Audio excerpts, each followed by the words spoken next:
Bonjour, Vincent Dutot, avocat, cabinet Cressard-Le Goff à Rennes. Il n'est pas nécessaire que l'illégal se prévale du titre d'expert comptable. Il n'est pas nécessaire qu'il dispose de diplômes particuliers et il n'est pas nécessaire qu'il ait anciennement été expert comptable. Pour caractériser l'exercice illégal, il y a deux conditions. La première condition, c'est que la personne soupçonnée d'exercice illégal accomplisse des actes d'expertise comptable. Ces actes, ce sont ceux qui sont prévus à l'article 2 de l'ordonnance de 1945, élargie par la jurisprudence.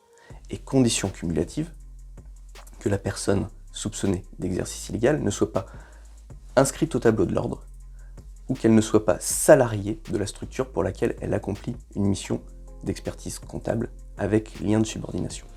On va chercher à caractériser l'absence de lien de subordination entre la personne soupçonnée d'exercice illégal et son client, la personne pour laquelle elle intervient. Pour caractériser cette absence de lien de subordination, on va utiliser un faisceau d'indices. Parmi ce faisceau d'indices, on va retenir l'utilisation d'un logiciel professionnel, on va retenir l'existence de factures adressées par la personne qui fait de la comptabilité à son client. On va également chercher à caractériser l'habitude. En effet, pour être sanctionné au titre de l'exercice illégal de la profession d'expert comptable, la personne soupçonnée de cette activité doit le faire de façon habituelle. L'habitude est caractérisée dès la deuxième prestation comptable. C'est-à-dire qu'il n'est pas nécessaire d'avoir plusieurs clients. Un client suffit et plusieurs prestations comptables pour ce même client permettent de caractériser l'habitude. L'habitude va être également caractérisée même au titre d'une activité accessoire.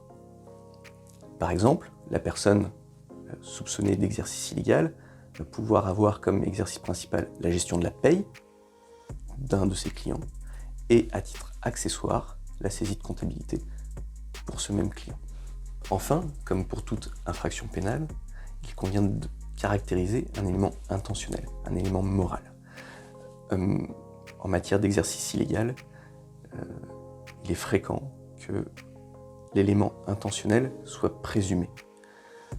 Présumé au regard des antécédents professionnels de la personne qui réalise les actes d'exercice illégal de la profession, au regard notamment de son passé professionnel et surtout des précédentes mises en garde réalisées par l'ordre des experts comptables qui, avant de prendre toute initiative en matière judiciaire, prend le soin d'alerter la personne soupçonnée d'exercice illégal de l'infraction qu'elle est en train de commettre.